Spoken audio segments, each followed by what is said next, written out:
En relación al manejo de los recursos hídricos, es importante mencionar que el presente módulo lo que busca, y uno de los objetivos más importantes, es poder asociar no solamente recurso como un bien natural, sino cómo se asocia en un sistema de cuencas y cómo este manejo de cuencas en relación a los recursos hídricos está vinculado a los proyectos de inversión, en este caso de infraestructura vial.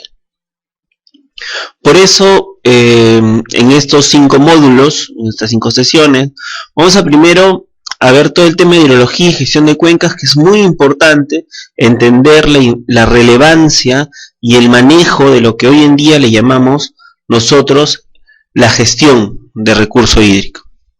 Por eso que los 3 primeros capítulos están directamente vinculados a esto, y a partir de la sesión número 4 vamos a ver cómo la gestión de la infraestructura vial se interconecta con los recursos naturales, y por último vamos a ver el Sistema Nacional de Evaluación Ambiental, que en síntesis es el mecanismo por el cual de una manera preventiva buscamos cautelar la calidad de los recursos hídricos y de las cuencas. En esta primera sesión vamos a ver el tema de los conceptos de hidrología y la cuenca hidrográfica, que son 2 temas fundamentales que nos permitan a nosotros entender cómo la hidrología y la gestión de la cuenca tienen que aportar a los proyectos de infraestructura vial. ¿Qué es hidrología? En esencia, la hidrología es la ciencia que busca estudiar el agua, sus interrelaciones en relación a las ocurrencias, la circulación y la distribución en la superficie terrestre. Asimismo, se preocupa por las propiedades tanto químicas, físicas y cómo interactúa con el medio ambiente.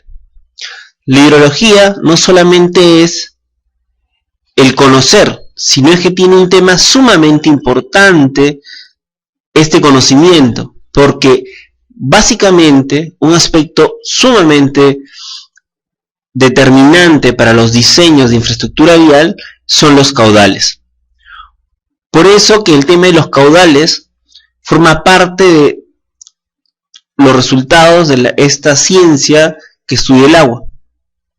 Pero obviamente para nuestros proyectos no solamente es el tema caudal cuando vemos puentes, sino también están relacionados a otro tipo de proyectos y otro tipo de funciones y necesidades, como por ejemplo el abastecimiento de agua potable, el abastecimiento de agua de industria, satisfacer la demanda, los proyectos de irrigación, generación eléctrica y especialmente el tránsito fluvial, que es un tema que en nuestra Amazonía se da permanentemente.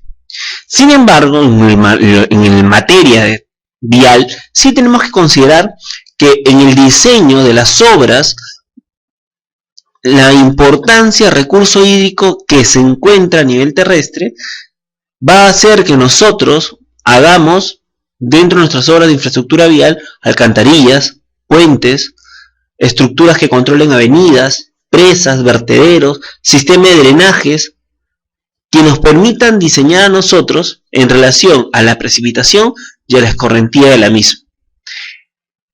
Tenemos esta primera fotografía de la importancia de la hidrología y por qué estamos viéndola cuando hablamos de infraestructura vial. ¿Cómo tenemos que obtener esta fuente?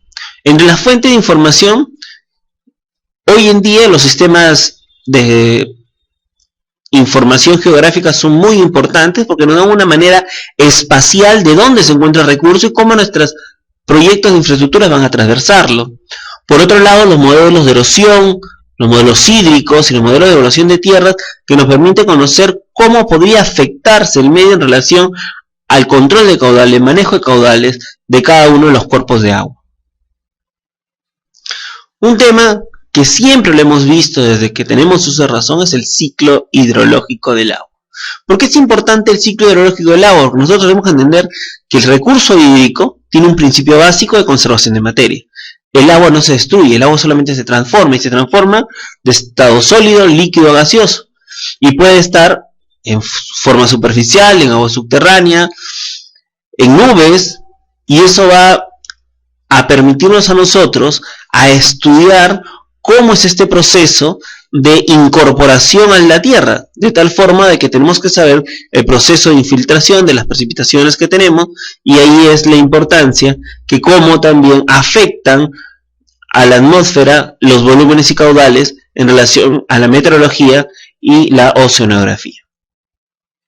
Como ustedes pueden ver, este proceso dinámico no solamente tiene que ver con el ciclo típico del agua, sino cómo este ciclo del agua afecta nuestras obras de infraestructura, la lluvia, la escorrentía, la percolación, las aguas subterráneas, el tema climatológico. Todas estas variables nos permiten a nosotros poder tener una mejor concepción de justamente los enfoques de los problemas hidrológicos que vamos a tener, que estos podrían tener procesos naturales, que en realidad son sumamente complejos, y que podrían no verse afectados por nuestros proyectos de infraestructura. Sin embargo, aparentemente seríamos los causantes de una afectación ambiental.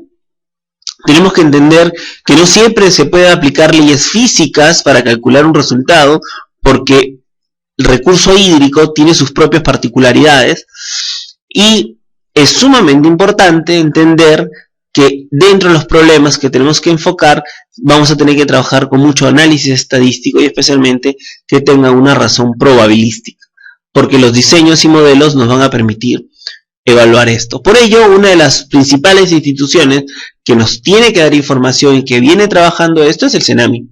El CENAMI es una de las instituciones que permiten tener información, al igual que la Autoridad Nacional del Agua, como rectora del Sistema Nacional de Gestión de Recursos Hídricos, coordina con el CENAMI para ver cómo es esta evolución de recurso hídrico que se viene dando a nivel nacional.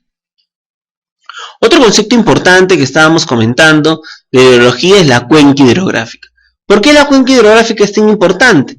Porque por definición nos permite a nosotros determinar cómo desde la precipitación en relación a la conjugación de los cuerpos que recepcionan estas lluvias, esta lluvia que cae del suelo y forman cuerpos de agua, y cómo éste se une, nos permite a nosotros asociar a que todo la cuenca hidrográfica son unidades morfológicas, superficiales, que mantienen una divisoria geográfica principal y una divisoria geográfica secundaria, es decir, puede tener subcuencas que alimentan una cuenca principal dentro de un ámbito geográfico.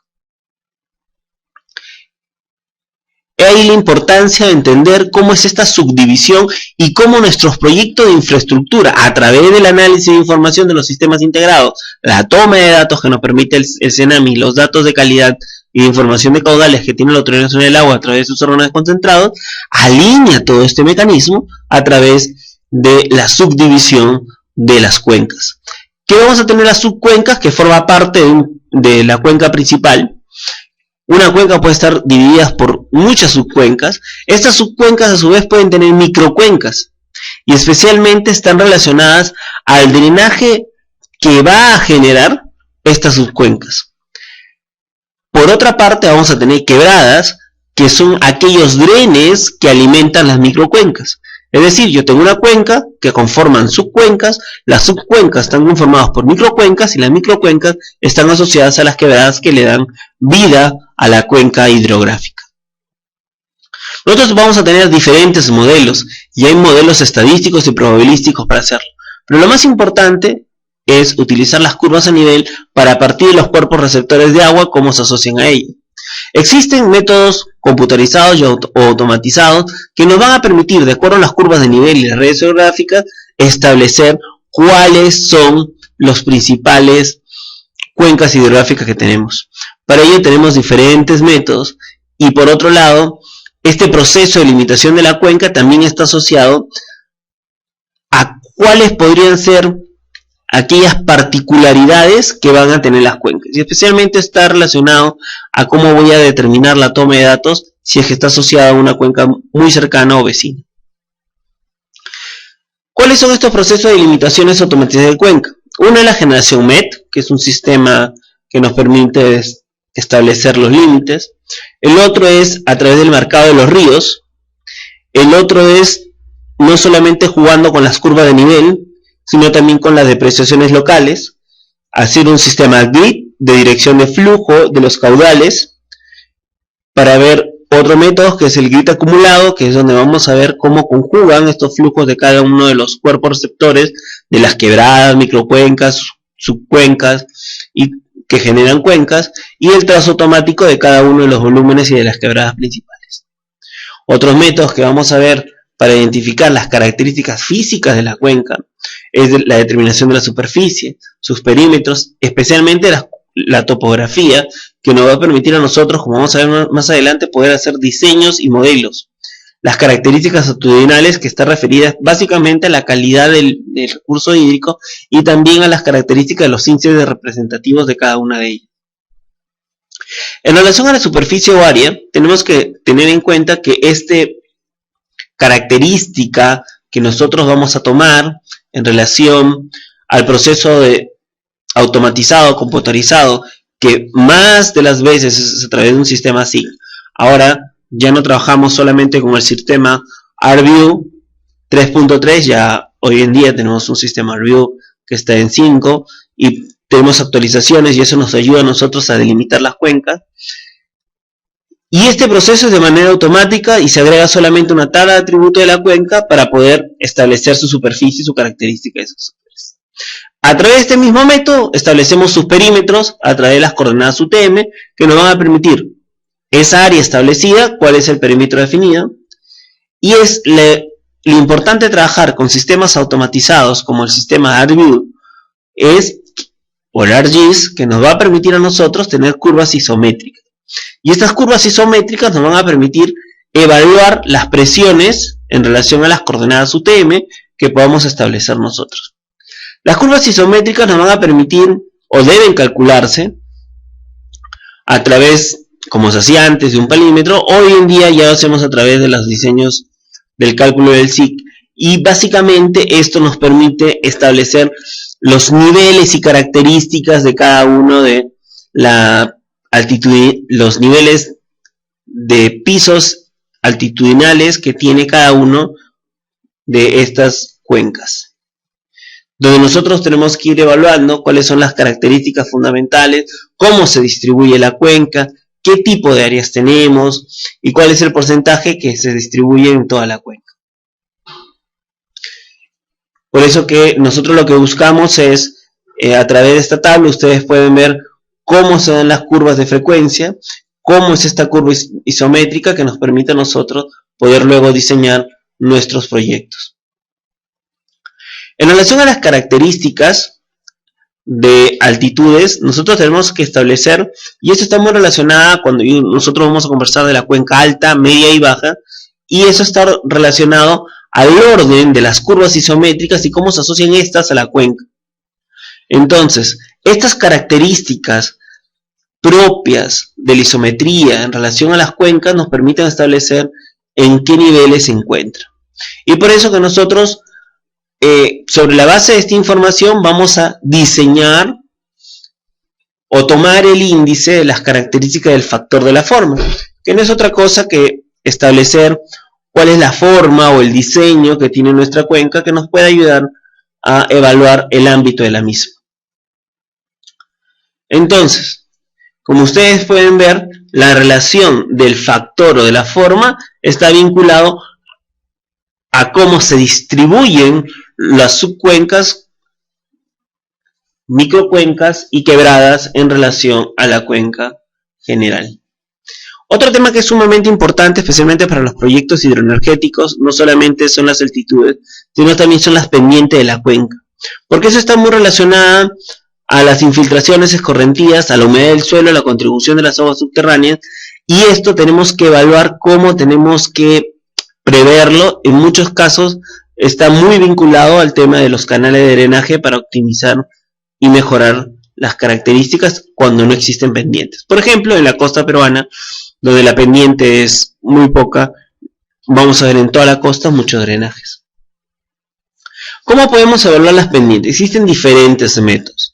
Entre los métodos que existen, existe el criterio de Albert, el criterio de Horton, el criterio de Nash y el criterio de rectángulo equivalente. Estos 4 criterios nos permiten a nosotros evaluar qué tipo de pendiente tenemos y qué tipo de infraestructura tenemos que hacer para mitigar los impactos que pueden estar generando las infiltraciones escorrentías de las características de la cuenca.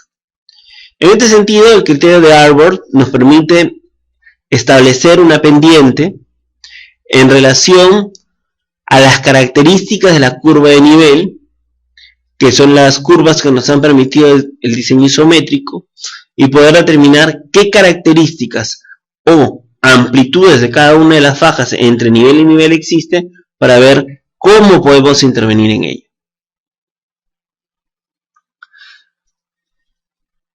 Por otro lado, el tema de la pendiente del cauce, es importante entender que esta pendiente va a determinar el aprovechamiento hidroenergético que pueda tener ella.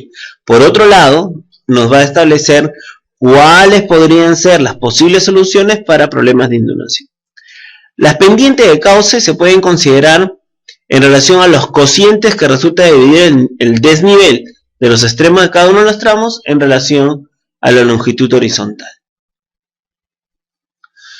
¿Cuáles son los métodos más conocidos de pendiente? Tenemos la pendiente uniforme, la compensación de áreas, la ecuación de Taylor y Showers. En relación a la pendiente uniforme, tenemos que considerar que esta pendiente del cauce está relacionada entre los extremos de ambos del cauce y la proyección horizontal.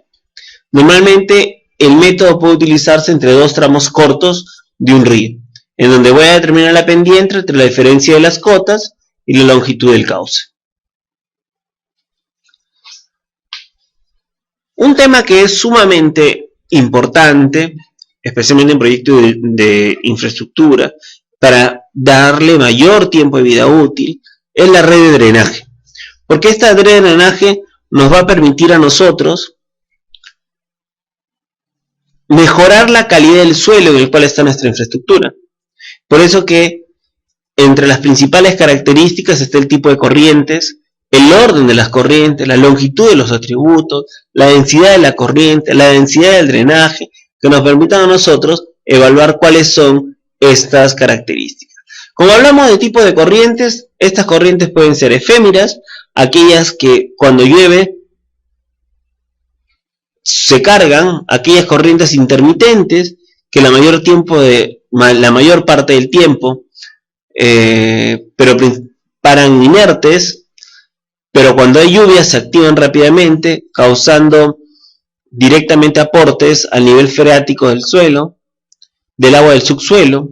La corriente permanente, que es aquella que fluye aun cuando exista sequía y abastanza continuamente al nivel freático de nuestro área de influencia de la cuenca.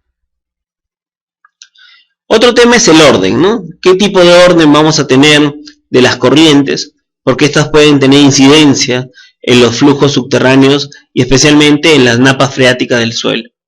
Por eso que hay que evaluar en relación a los desniveles que tenemos y el orden de las corrientes, cómo podrían ser estos. Por eso es importante trasladar esta información hidrogeológica a nuestro sistema de uso SIC para poder tomar decisiones. El tema de la longitud de los atributos en relación al indicador de la magnitud de la pendiente de la cuenca nos permite evaluar cómo va a ser el grado del drenaje. Por eso hay que evaluar cada una de las áreas escarpadas, las planas, con la finalidad de definir la longitud de atributos de acuerdo a la función del orden y cómo se incrementa ella. La medición de las corrientes nos van a permitir a nosotros segmentar los tramos y así poder obtener información valiosa que luego debe ser cargada a nuestro sistema SIC para poder identificar cuáles son las zonas de mayores o menores corrientes. En relación a la densidad de la corriente y establecer dónde está ubicada y cuál es el área que abarca, para poder identificar dentro de nuestro estudio geológico cuáles podrían ser esas potenciales fallas, hay que evaluar la relación entre ellas y considerar las corrientes permanentes e intermitentes y cómo podrían estas afectar y aportar al cauce desde su nacimiento hasta la unión con el cauce principal.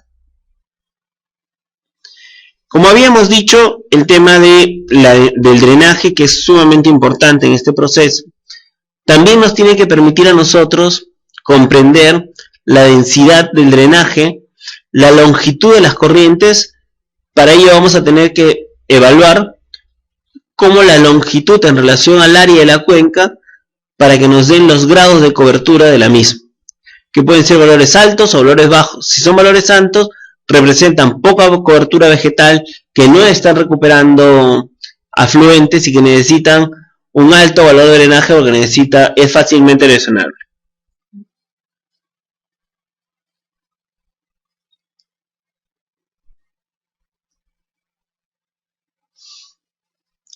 Como hemos visto en esta primera sesión, la importancia que tiene conocer al ciclo hidrológico, conocer al manejo de la cuenca. En esta segunda sesión, a nosotros nos interesa conocer las características de la precipitación y la escorrentía, que son dos variables que nos van a permitir el diseño de infraestructura hidráulica.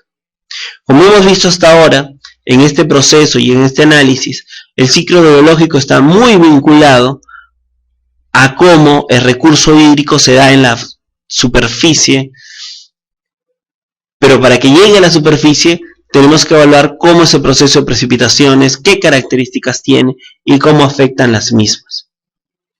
Y el tema de las escorrentías, que nos permitan a nosotros analizar cómo van a ser estos volúmenes que van a tener impacto directamente al proceso de erosión de las áreas de influencia de nuestros proyectos.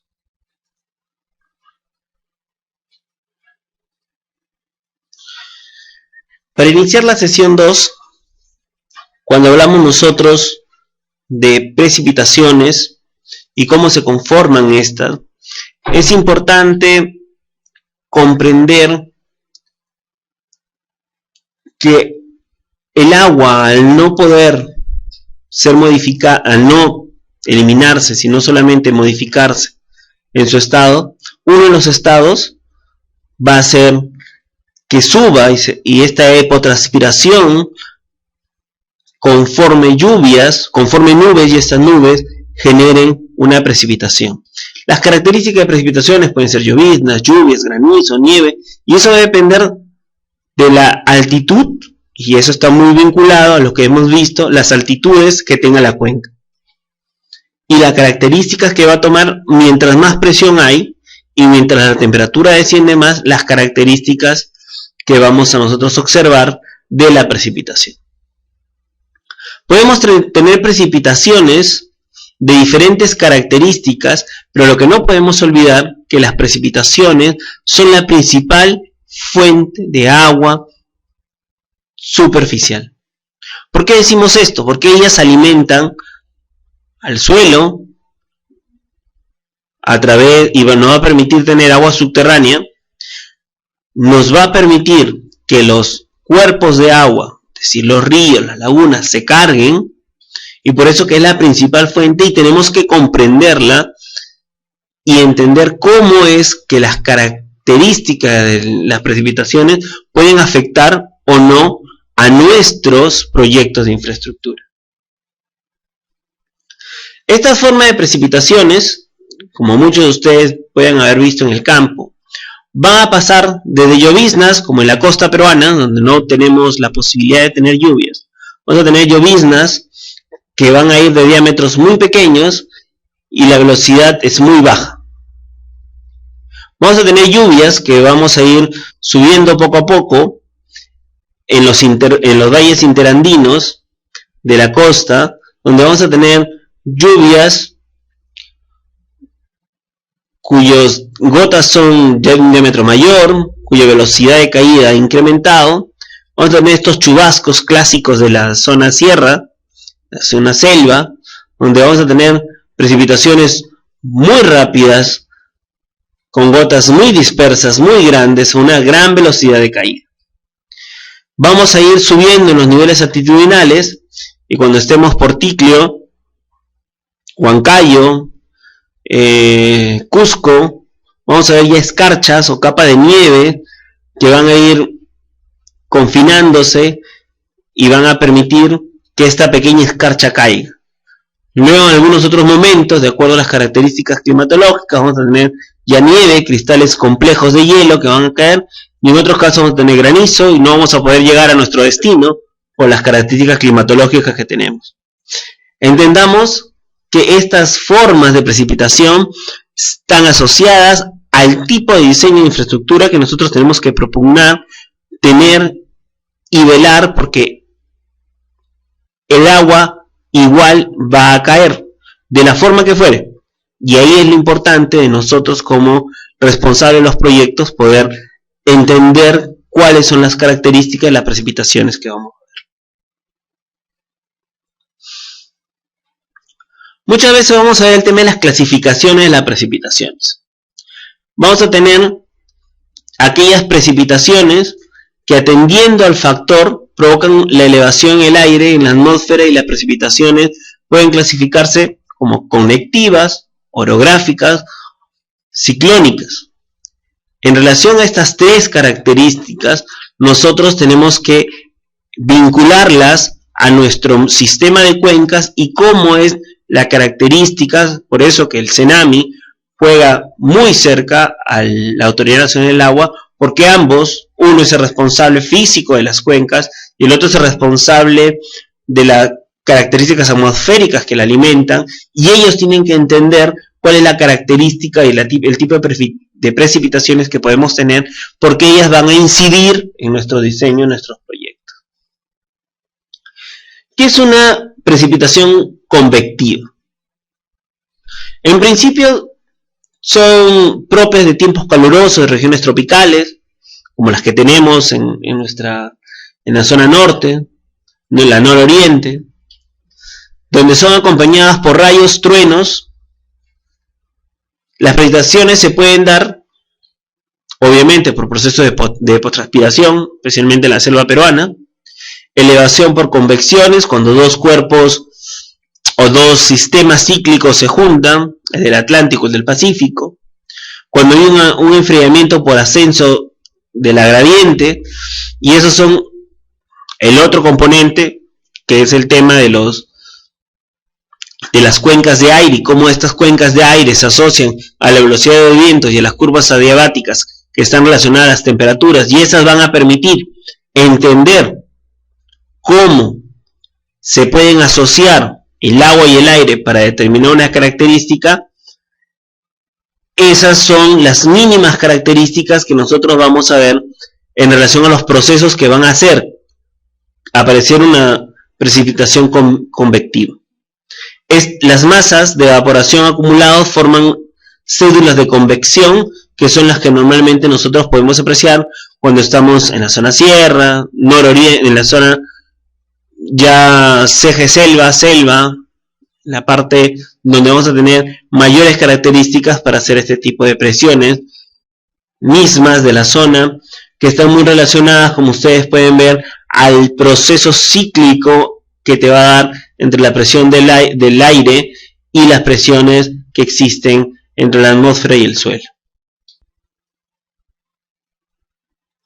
La precipitación orográfica, que es aquella que está muy relacionada justamente al suelo, a las características del suelo, a los niveles altitudinales que vamos a tener, y como en el caso peruano, la cadena de montañas, la orografía típica del Perú, permite asociarla a los cuerpos receptores de agua y cómo éstas podrían afectarse.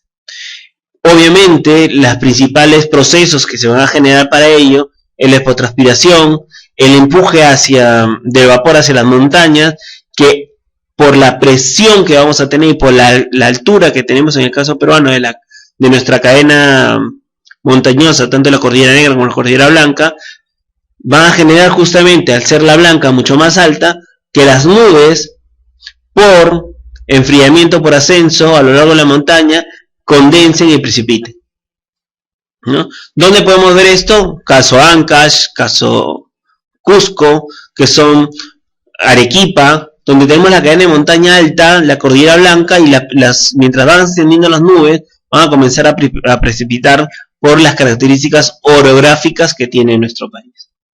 Por último, la precipitación ciclónica, que esta precipitación obviamente se da por un proceso de dos masas de diferente temperatura, que son los anticiclones y los ciclones, que por eso que a veces tenemos chubascos en la costa, donde vamos a nosotros ver que el anticiclón del Pacífico choca con el anticiclón del Atlántico y comienzan las precipitaciones por cambio de temperaturas.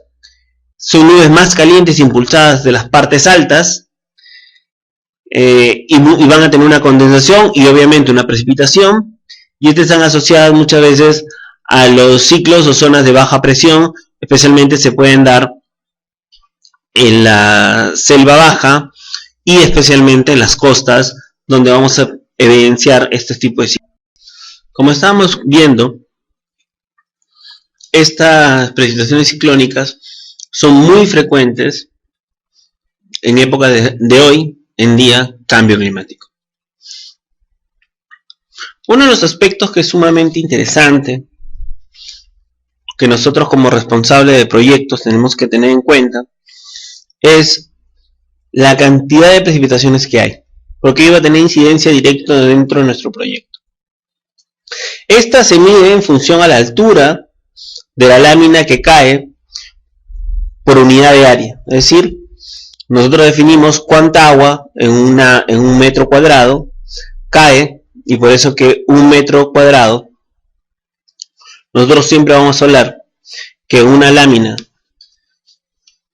de 1 milímetro vamos a tener 1 litro de agua en relación, dado que son 0.001 metros cúbicos.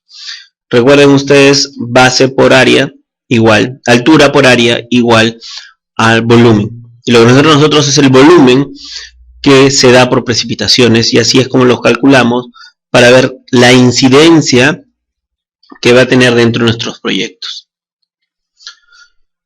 Muchos de nuestros proyectos ya tienen la información de precipitación, pero es importante conocer cómo la obtienen o cómo se podría obtener la misma. El pluviómetro es un aparato destinado a medir la cantidad de agua caída, ya sea en forma de lluvia, nieve o granizo, que nos va a expresar la cantidad de litros o mililitros caídos por metro cuadrado. Esta característica del pluviómetro, que tiene un diámetro de 20 centímetros, que tiene la capacidad de 1 metro cuadrado, nos permite a nosotros determinar cuánto volumen cayó. Cualquier recipiente de boca ancha, cuya superficie sea conocida, puede servir como un pluviómetro. Por ejemplo, para efectuar las medidas, podemos utilizar probetas graduadas que darán los centímetros cúbicos de precipitación caídos en el pluviómetro.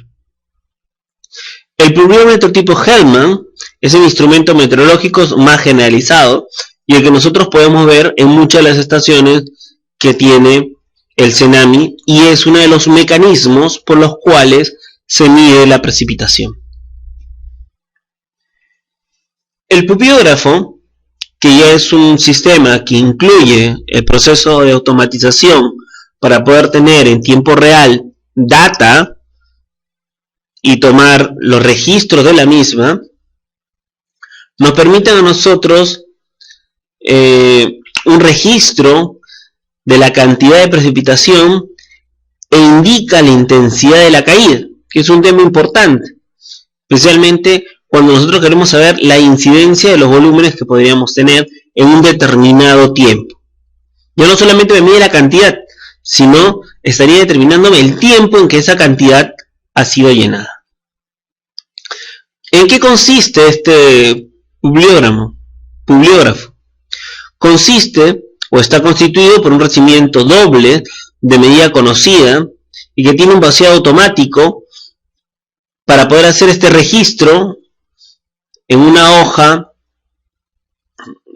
logarítmica para poder obtener las datas. El movimiento se transmite a través de una plumilla y describe sobre una banda registradora el número de vuelcos que se han producido.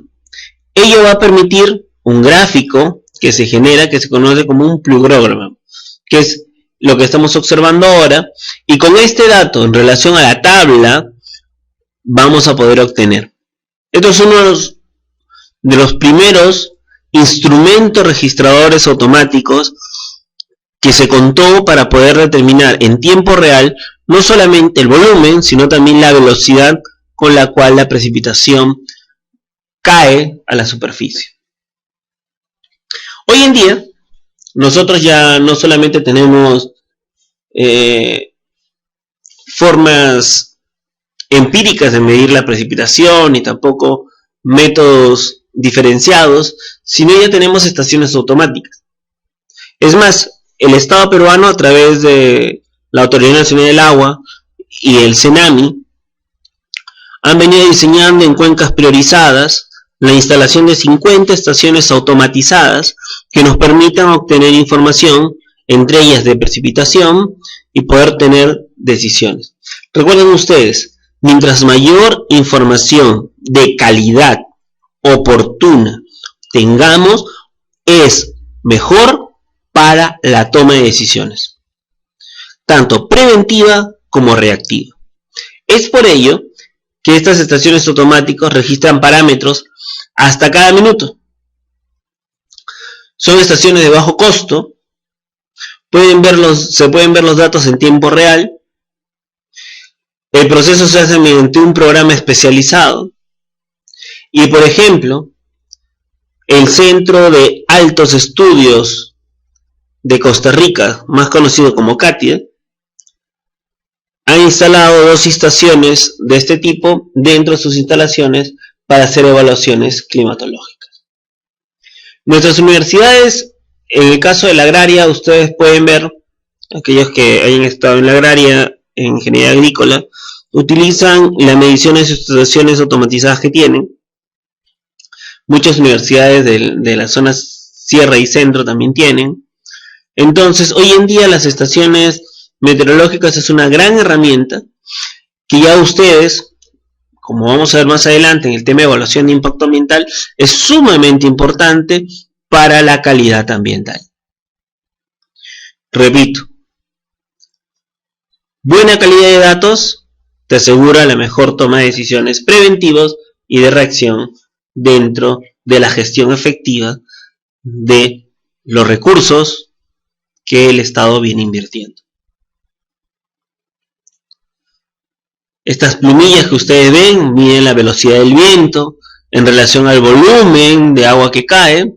Entonces tenemos datos sumamente valiosos que nos permiten hacer modelos y con estos modelos poder determinar qué características vamos a tener. Como ustedes ven, no solamente miden la calidad del aire, sino también la cantidad de material particulado y las características físico-químicas del aire que podrían tener. Estas pasan por un sistema automatizado, vamos a tener la data, vamos a tener gráficas, vamos a tener registro histórico, sistemático, que me permita ver los ciclos y los procesos estacionales para identificar dónde es que yo debo tener mayor prevención o estar preparado para una respuesta ante alguna afectación que podríamos tener.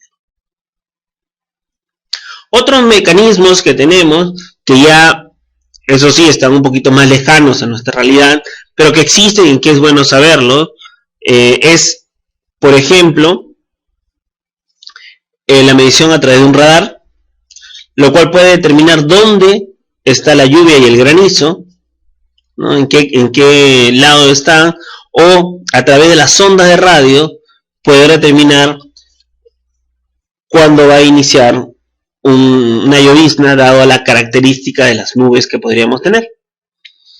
Por eso que a través de una computadora se mide cuánto tiempo le toma en reflejar esta onda, y eso nos permite a nosotros determinar cuán lejos está la lluvia de la zona de influencia en la que estamos. En síntesis, el procesador te mide también la energía que se refleja y puede así calcular la cantidad de lluvia que contienen las nubes. Es decir, podríamos pronosticar el tiempo de lluvia que vamos a tener, y eso no sería solamente un método predictivo, sino sería un método científico que nos permite estar alertas ante el volumen de lluvia o precipitaciones que podríamos tener y que no habíamos estado previamente preparados. Luego tenemos el radar Doppler, que no solo puede detectar cuán lejos están las gotas de lluvia, también puede calcular si éstas se están moviendo de una dirección o se están alejando del radar. Por eso que los meteorólogos saben si una lluvia se está moviendo, si el viento la está empujando, o si las características de la roce de viento que podamos tener está influenciando dentro de las nubes. Tanto el radar como el radar Doppler, que son herramientas complementarias que me permiten dejar la predicción solamente en base a modelos empíricos, sino a modelos científicos sobre los hechos, de las características propias de las nubes que forman parte de este ciclo, nos van a dar como resultado la caracterización de la zona de las precipitaciones que vamos a tener.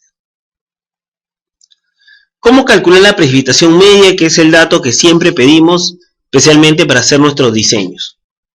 Los métodos que pueden utilizarse para calcular la precipitación media anual o de tormentas son a través de un promedio aritmético, a través de los polígonos de Thiessen y a través de las isoyetas.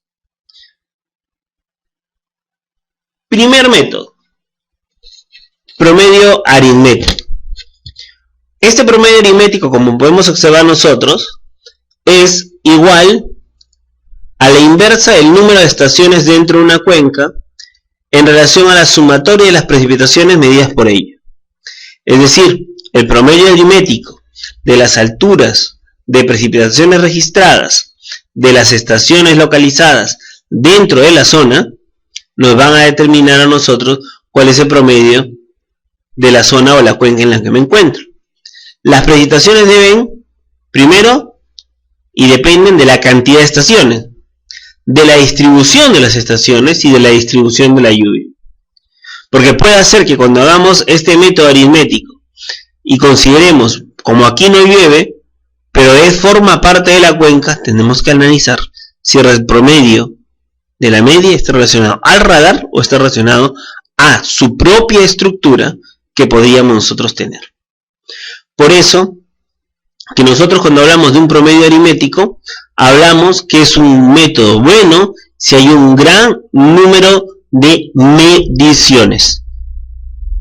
Si no tengo un gran número de mediciones, el promedio aritmético no es nuestro mejor aliado, porque para tener el promedio aritmético necesitamos una gran cantidad de información, especialmente adecuadamente distribuida, especialmente información válida que nos permita esa distribución y esta información válida tomarla y poder hacer las proyecciones del promedio aritmético de las precipitaciones de la zona.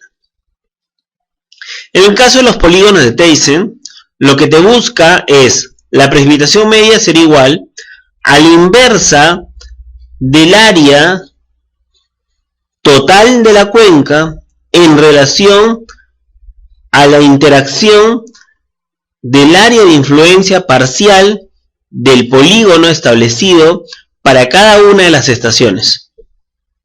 Es decir, para aplicar el método de los polígonos necesitamos conocer la localización de la estación dentro y fuera del área de estudio, es decir, todas aquellas que nos permitan de una u otra manera tener información para poder hacer nuestro diseño de búsqueda. Por ello que es sumamente importante, a través de los polígonos de Thiessen, utilizar un modelo de laboratorio utilizando el sistema SIC para ubicar gráficamente dónde estarían las características de las precipitaciones promedio para cada polígono. Las isoyestas.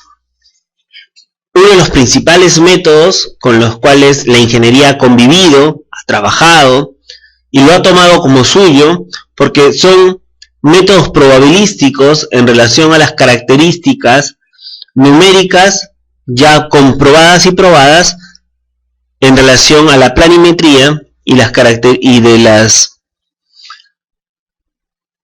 predicciones lógicas de las ISO que podrían estar sucediendo dentro de una cuenca o microcuenca. Por eso se necesita un plano donde podamos ver todas las isoyestas. Segundo, esto solía ser el método más exacto hasta encontrar los sistemas informáticos. ¿Por qué?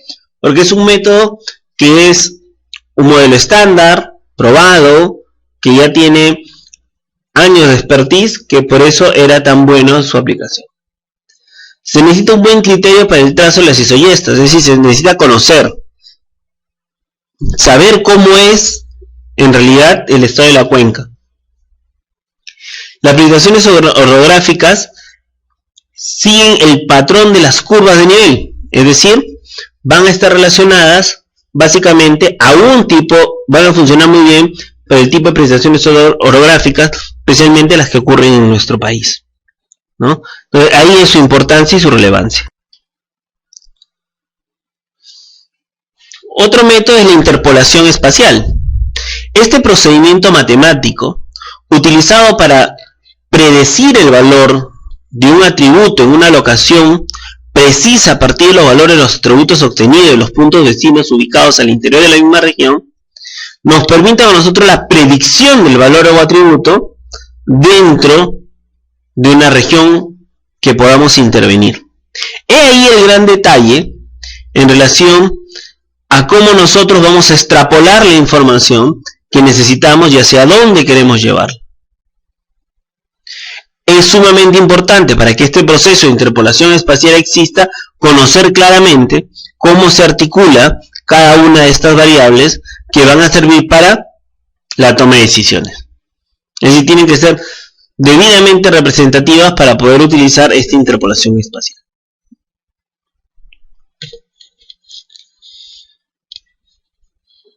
Una de las cosas con las que tenemos que lidiar, especialmente en nuestro país, es el tema de las tormentas, que no son muy habituales, pero sí tenemos, especialmente en la zona selva, donde tenemos la menor cantidad de infraestructura vial y en donde hay todo un reto por expandir, que justamente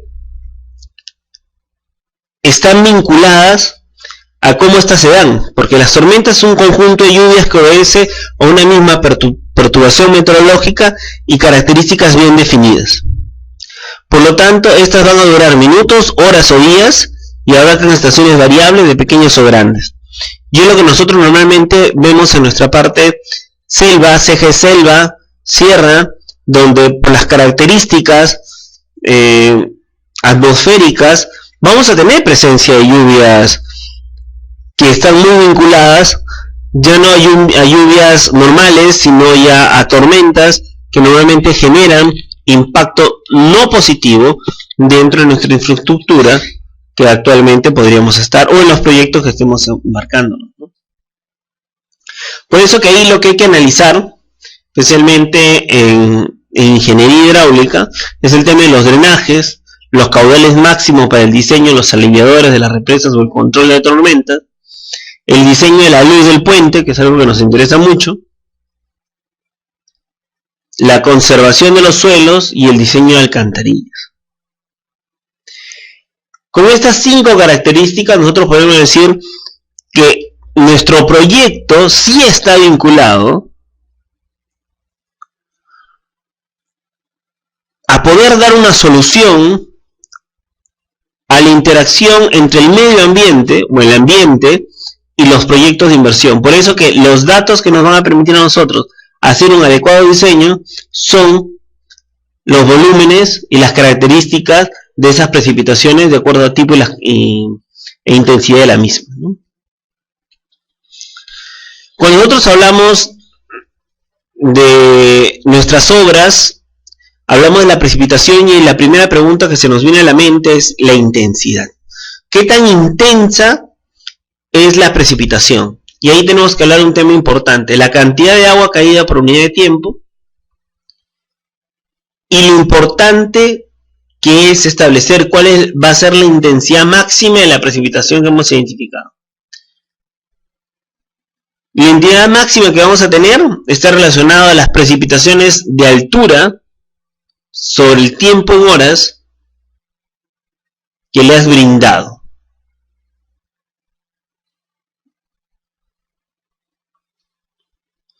Es decir, esta duración es el tiempo entre que comienza y el fin de la tormenta.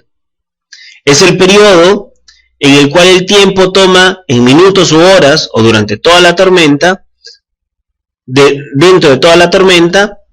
Por otra parte, este periodo de duración tiene una importancia para la determinación de la intensidad máxima, porque está vinculado en qué momento, en qué tiempo se podría dar esa intensidad máxima, y tanto la intensidad como la duración se obtienen a través de un piulograma. Este sistema nos va a permitir a nosotros diagramar y caracterizar cómo podemos identificar las características de la duración de nuestra tormenta. Dentro de este estudio tenemos que evaluar la frecuencia, es decir, el número de veces que se repite una tormenta. Tenemos que definir el tiempo de retorno, es decir, el intervalo promedio entre el cual evento y evento sucede. Es por eso la importancia de la frecuencia, porque esto nos va a decir a nosotros qué tan cíclico es en relación al tiempo de retorno, ¿no? Por eso que es el inverso al tiempo de la frecuencia, porque la tormenta de intensidad máxima igual a 50 milímetros por hora para una duración de 30 minutos y un tiempo de retorno de 10 años. Es decir, una tormenta que tiene una alta frecuencia, pero que es altamente lejana o es lejano para el periodo, ¿no? El estudio de una tormenta está relacionado al dietograma y las curvas de masa.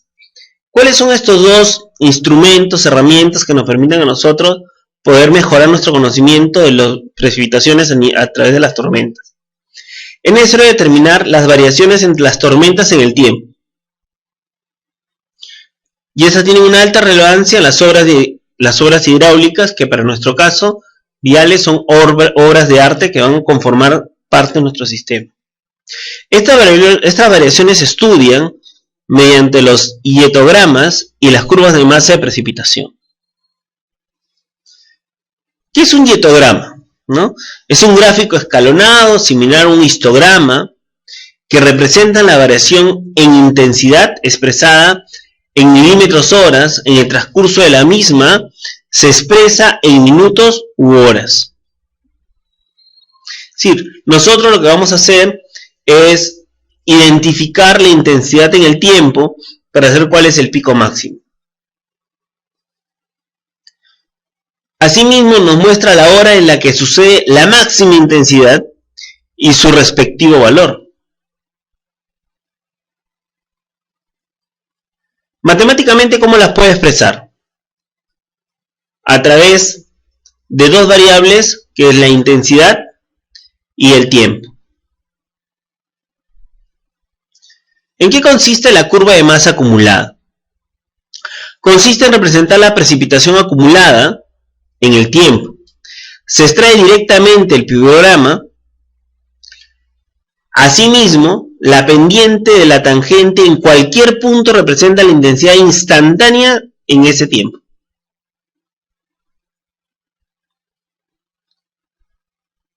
Asimismo, la curva de masa es integrada al dietograma, es decir, no son dos aspectos distintos, sino más bien son integradores.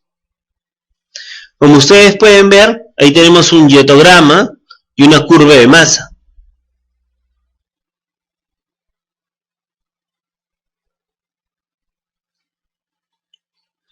Como ustedes pueden ver, el dietograma nos permite a nosotros ver las frecuencias, mientras que la curva de masa nos permite ver el tiempo. Unimos ambos y podemos obtener una información muy valiosa para la toma de decisiones. Es así como vamos a determinar la intensidad máxima. Por ejemplo, en el caso de Costa Rica, han establecido o recomiendan que los periodos de retorno no sean menores a 10 años. Cuando ustedes revisen nuestras guías de proyectos, para el caso peruano, y la norma técnica peruana, se establecen igual, mínimo 10 años para poder tomar decisiones.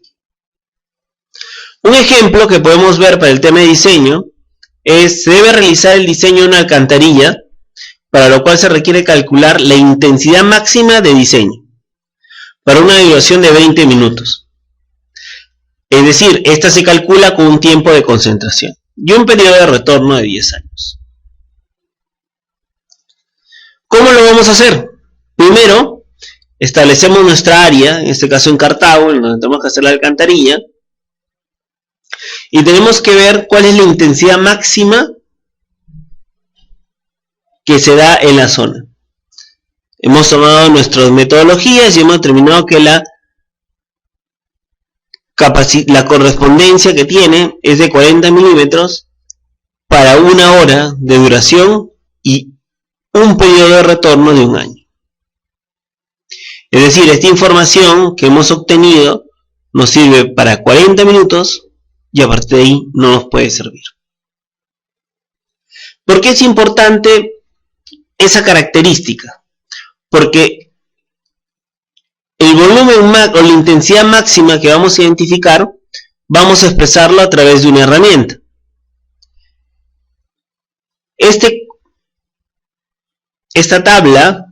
gráfica tabla de lluvias máximas por duración por una hora para diferentes periodos de retorno, nos va a permitir analizar esa característica de los 40 milímetros por una hora, cuya lluvia máxima ha sido de 76 milímetros, ¿cómo podemos establecer? Entonces, nuestro cálculo matemático nos determinaba que era 76 milímetros. ¿Cómo lo hemos determinado? A través de la tabla, para un periodo de retorno de 10 años, para 40 milímetros cúbicos de precipitación que se tienen, nosotros vamos a decir que para estos 10 años de periodo de retorno, para los 40 milímetros cúbicos de lluvia, me va a dar a mí, por lo tanto, 76 milímetros de lluvia.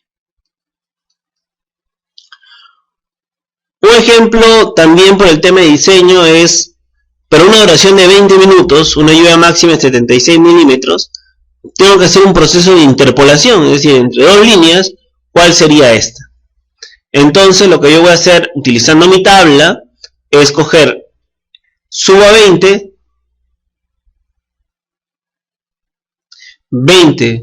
minutos, 20 minutos, ¿cuál será la intensidad? Tomo la interpolación,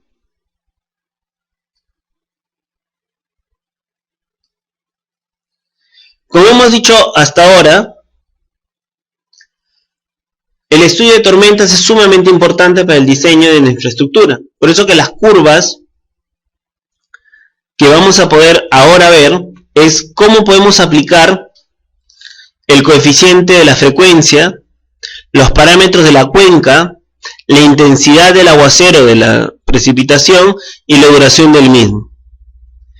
Esta es una fórmula clásica que se ha utilizado desde mucho tiempo atrás, que nos permite establecer a través de una ecuación las duraciones para aquellas precipitaciones menores a 2 horas y frecuencias menores de 100 años. ¿Sí? Porque si no, la otra es muy abierta. Algunas fórmulas que se las dejo para que ustedes puedan tomarlas, ¿no? Por ejemplo, para un periodo de registro de 21 años, de duración de 5 a 720 minutos, y periodo de retorno de 2 hasta 200, se utilizó una distribución de Gumbel, y se basó en las ecuaciones de regresión, y a la derecha, como podemos ver, es como se interactúa dicha ecuación entre 5 y 21. Entre 5 y 120 minutos. Estos 5 entre 120 minutos a nosotros nos va a establecer cómo a través de la ecuación para cada una de las ciudades voy a tener la intensidad máxima laminar por hora. Uno de los aspectos que habíamos estado conversando eran las precipitaciones. Sin embargo, el otro componente o su par son los escurrimientos. ¿Qué es un escurrimiento? Es el componente del ciclo hídrico que se define como el agua proveniente de las precipitaciones que circula sobre y bajo la superficie terrestre y que lleva una corriente para finalmente ser drenada hasta una salida de la cuenca. Estos escurrimientos tienen incidencia directa en todos los proyectos. Y de ahí la importancia de poder entenderlas, incluirlas dentro de nuestro mapa de evaluación. Y la primera pregunta que tendríamos que hacernos es, ¿qué pasa con las precipitaciones cuando llegan a la superficie de la Tierra? ¿Qué pasa con toda esa lluvia que cae y desaparece?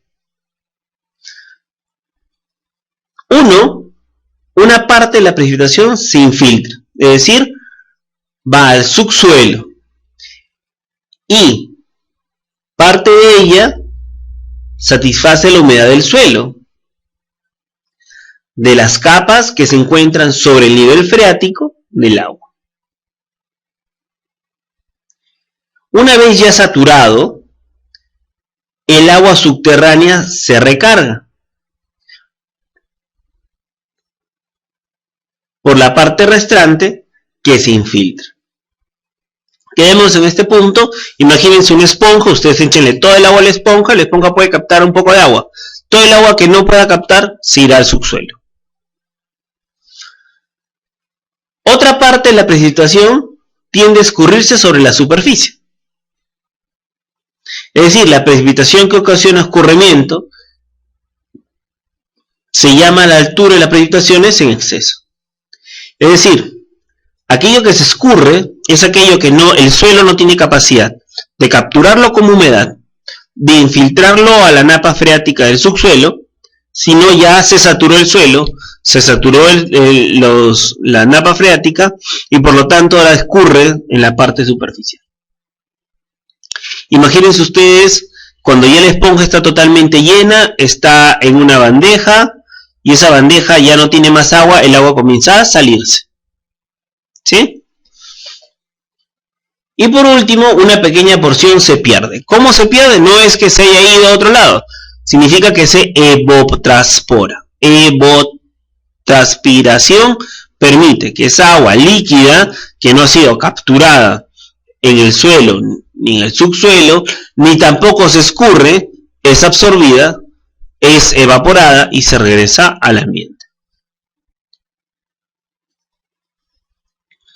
El escurrimiento podemos clasificarlos hasta de 3 tipos.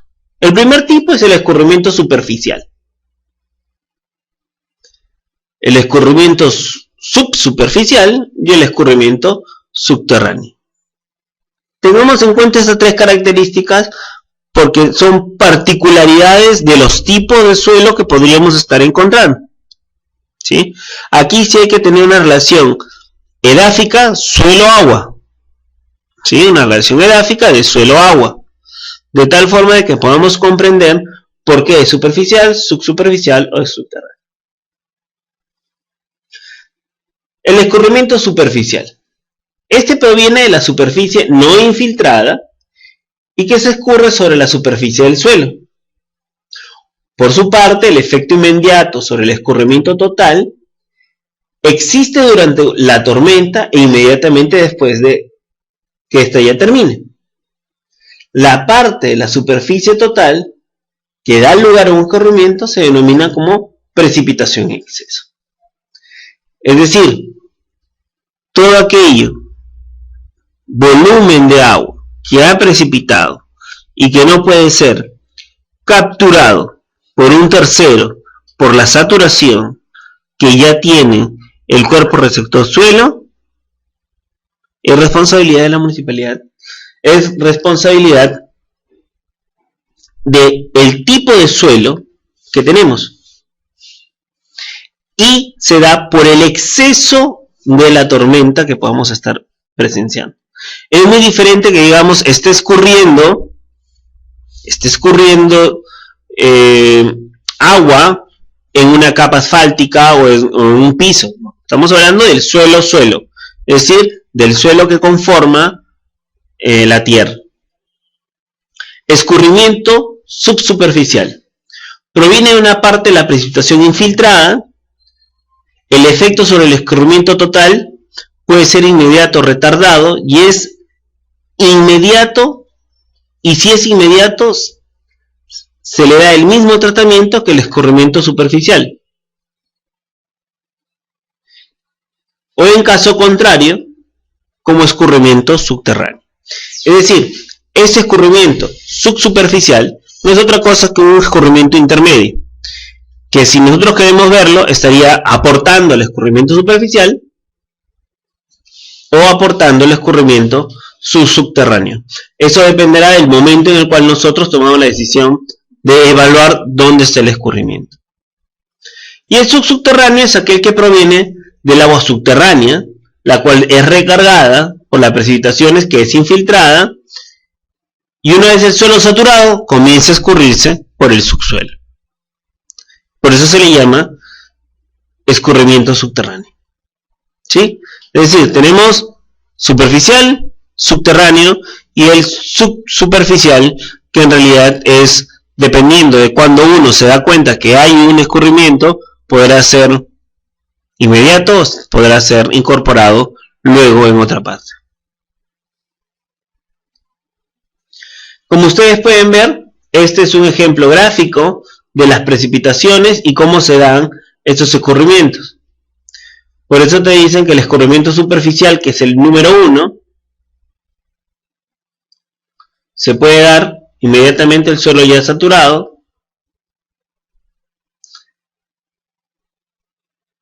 El 2, que es por la infiltración subterránea.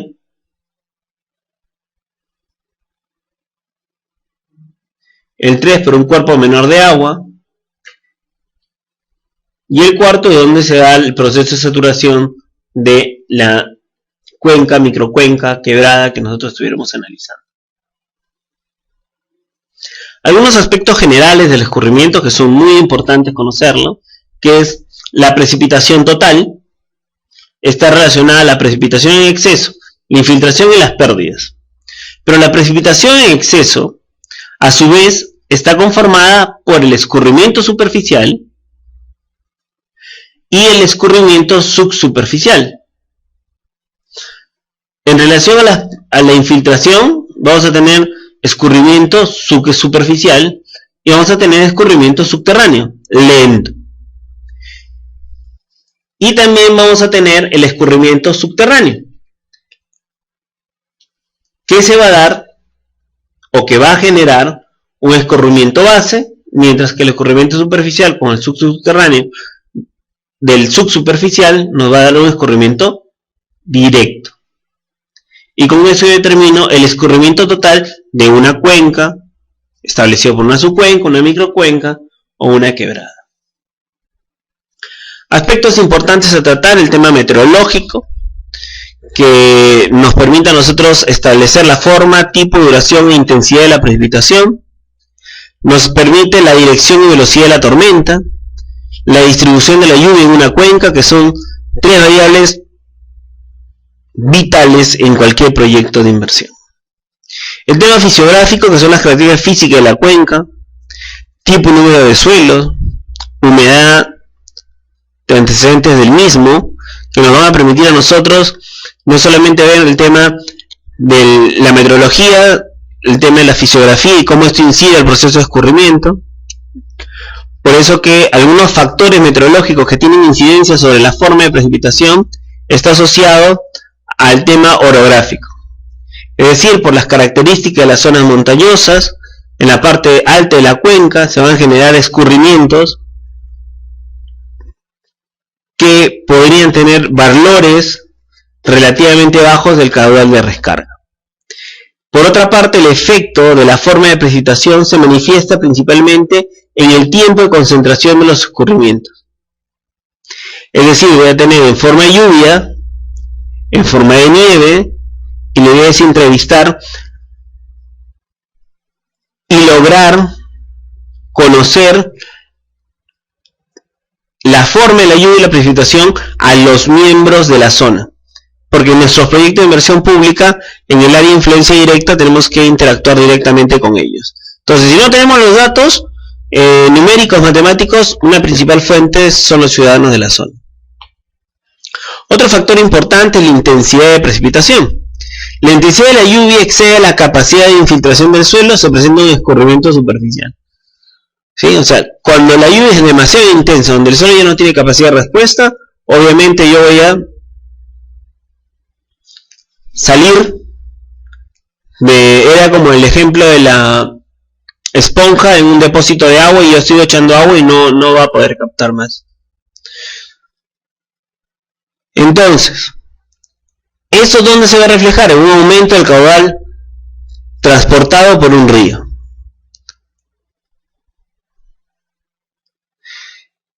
Sin embargo, hay que decir que existe un retardo debido al tamaño de la cuenca, al almacenamiento en depresiones, al efecto de regulación de los cauces que podrían estar interfiriendo o aportando en forma positiva a este proceso de identificación de la identidad de la precipitación.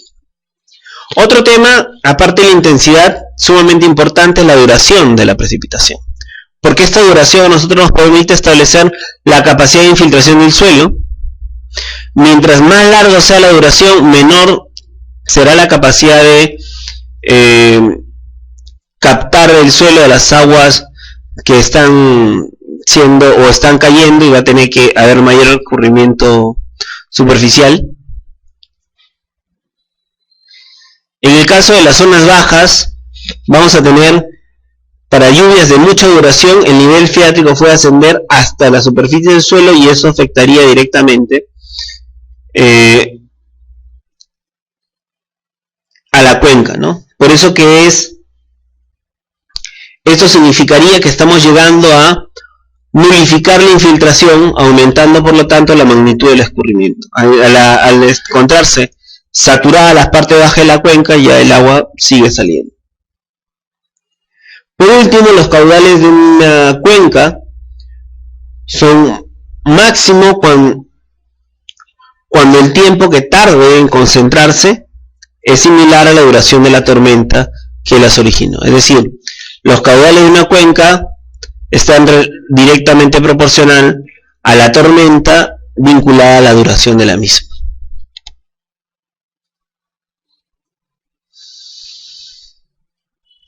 Como hemos visto, la intensidad, la duración, la distribución de la lluvia de la cuenca es sumamente importante. Por eso que la lluvia no se distribuye uniformemente entre las cuencas grandes, ni con la misma intensidad tampoco, porque de acuerdo a las altitudes de la cuenca, los pisos que tenemos, la forma de la misma, involucra diferentes características que en realidad lo que nosotros vamos a evaluar es si la precipitación se concentra en la parte baja de la cuenca, vamos a ver que se producen caudales mayores. Que si tendría en la parte alta, donde el efecto regulador de los caudales y el retardo de la concentración se manifiesta en la disminución del caudal máximo de descarga. Dependiendo de dónde se encuentre la lluvia, si yo tengo una lluvia en la cuenca baja, pues como lo dice claramente, vamos a tener caudales mayores muy rápido, pero eso no significa que vamos a tener una recarga.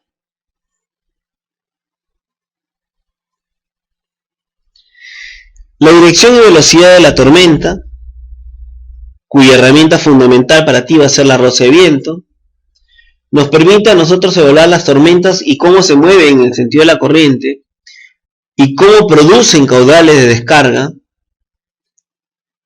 de tal forma de que todos deberíamos ir a la parte más alta para poder identificar el desplazamiento de esta tormenta. ¿Cuáles son estas condiciones meteorológicas que nosotros tenemos que tener en claro? Primera condición meteorológica: temperatura. Segunda condición meteorológica: velocidad de viento. Tercera condición meteorológica: la humedad relativa. Cuarta condición meteorológica son las presiones barométricas, entre otras que también son importantes, pero estas cuatro tienen una influencia directa en las condiciones de la dirección y velocidad de la tormenta.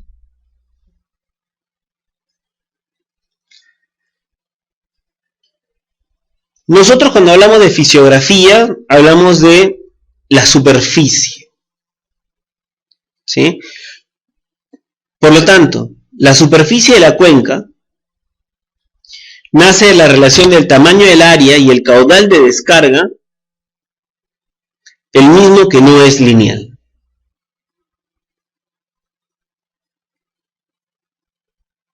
Nosotros tenemos que tener en cuenta, al igual, algunos factores adicionales, como por ejemplo, el tema de las cuencas mayores, en las cuales se observa una disminución relativa en el caudal máximo de descarga debido a que son mayores el efecto de almacenaje, la distancia recorrida de las aguas y por lo tanto el tiempo de regulación de los cauces.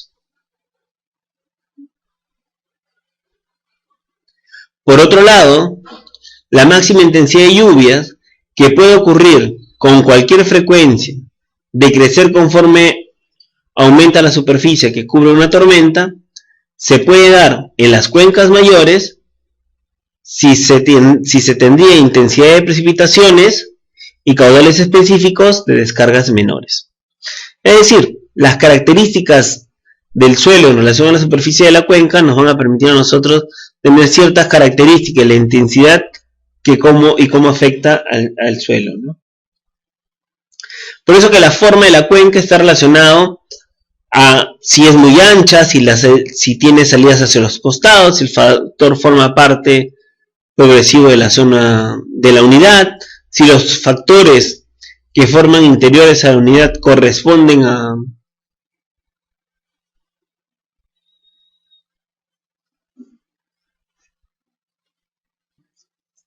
Retomando el tema de la formación de la cuenca, tenemos que evaluar el coeficiente de compacidad, es decir, el indicador de regularidad geométrica que forma una cuenca, dado que la forma de la cuenca nos va a permitir a nosotros saber hacia dónde van a ir los flujos de agua.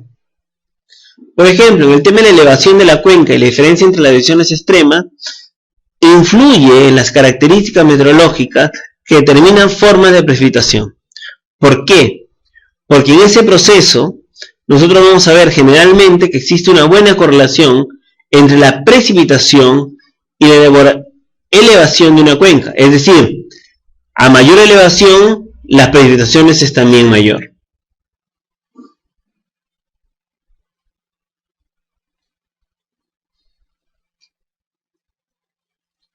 Otro tema fisiográfico es el tema de la pendiente. Y no es un tema menor, porque en realidad la pendiente está muy vinculada a los desarrollos de proyectos que necesitan velocidad o flujo, y entre ellos vamos a ver que es uno de los factores que mayor influencia tiene durante el escurrimiento, porque dependiendo de la pendiente vamos a tener escurrimientos que no necesariamente están ligados solamente a la distancia, sino al proceso de infiltración, a la humedad del suelo, a ver si es probable la aparición de aguas subterráneas al escurrimiento superficial. Es decir, cuando ya se satura el subsuelo, sube la napa freática, no solamente tendríamos agua superficial, sino también tendríamos el último tema, que está relacionado a la posibilidad de que la napa freática y la pendiente nos juegan malas pasadas, especialmente en nuestras obras de infraestructura. Por ejemplo, en el caso de Santa Lacramarca, por una característica fisiográfica, se afecta por salinidad muchas de las partes de la Panamericana, ¿no? Algunos factores que tenemos que tener en cuenta, que es el tipo y el uso del suelo, para ver el tema del tamaño, el ordenamiento y compactación, el contenido de la materia, que básicamente lo que busca es evaluar la capacidad de infiltración y retención de la humedad. Por otra parte, el suelo se puede ver alterado por procesos naturales o procesos ocasionados por el hombre, como son, por ejemplo, la deforestación, la compactación, la erosión. Son características fisiográficas que yo supongo por la sensibilidad que se tiene, el suelo pierde la capacidad de contener el agua. Entonces, si al no tener cobertura, al haber compactación, una alta erosión, el suelo ha perdido su capacidad de infiltración y retención de humedad. Por otro lado, el estado de la humedad nos permite a nosotros determinar la cantidad de agua existente en las capas superiores del suelo y cómo esto afecta al valor del coeficiente de infiltración. Por ello que la humedad del suelo es alta en el momento de ocurrir una tormenta.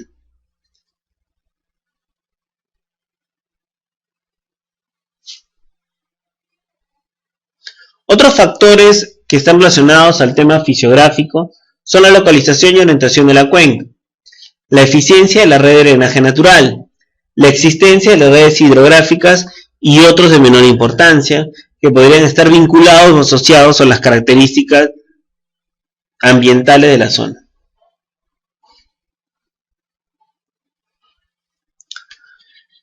Para continuar con nuestro análisis de las sesiones, ahora vamos a entrar a la sesión número 3.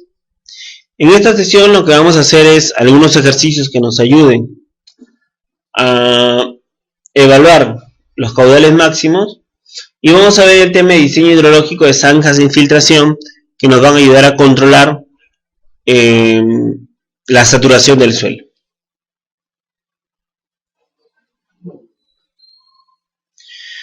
Tema importante y trascendente dentro de este análisis es la importancia del análisis de caudales máximos y está relacionado al diseño de la magnitud del caudal de diseño que depende de este. En el caso del diseño va a depender si quiero hacer un sistema de drenaje para agricultura, aeropuertos, ciudades, carreteras, si quiero ver muros de encauzamiento para proteger ciudades o plantaciones, que son los muros de protección, si quiero hacer alcantarillas en las carreteras, vertederos de exceso, luz en puentes, ¿no? O sea, cuánto tiene que tener de altura, qué tipo de pilotos voy a tener, cuántos pilotos voy a tener. Por otro lado, el tema de la magnitud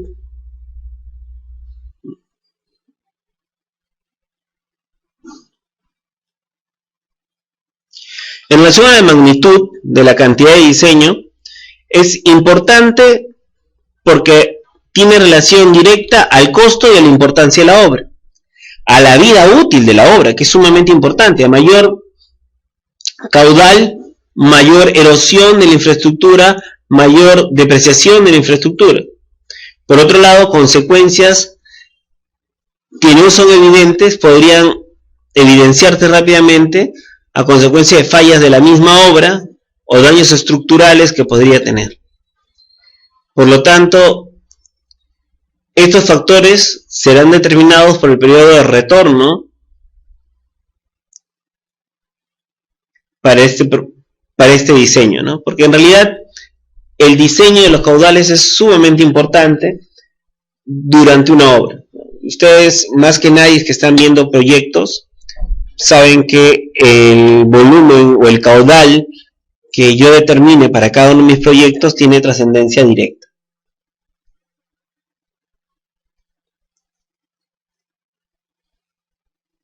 Para ir entrando un poco en nuestros casos prácticos, vamos a ver algunas fórmulas de periodo de retorno.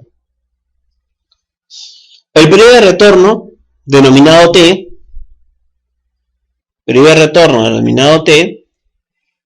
para un caudal de diseño se puede definir como el intervalo de tiempo dentro del cual un evento de magnitud Q puede ser igualado o excedido por lo menos en un promedio.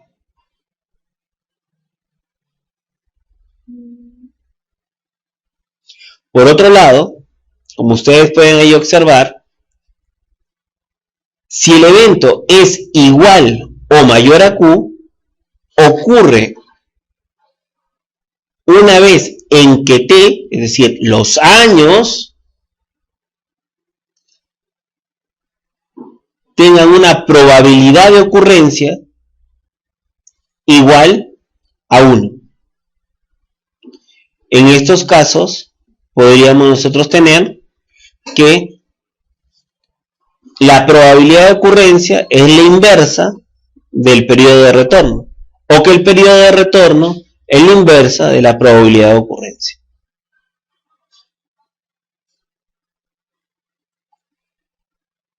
Esta definición nos permite a nosotros establecer la probabilidad que ocurre en un año una precipitación, una avenida que podría estar afectando nuestra infraestructura. La probabilidad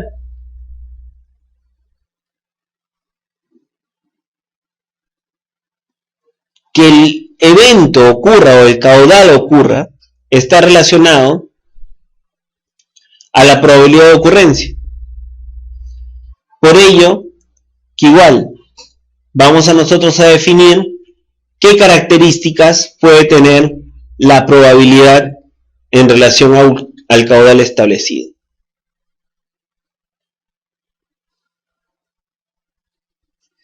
Si se supone que la ocurrencia del evento en un año cualquiera es independiente de la ocurrencia del mismo en años anteriores y posteriores, entonces la probabilidad de que el evento no ocurra en los años n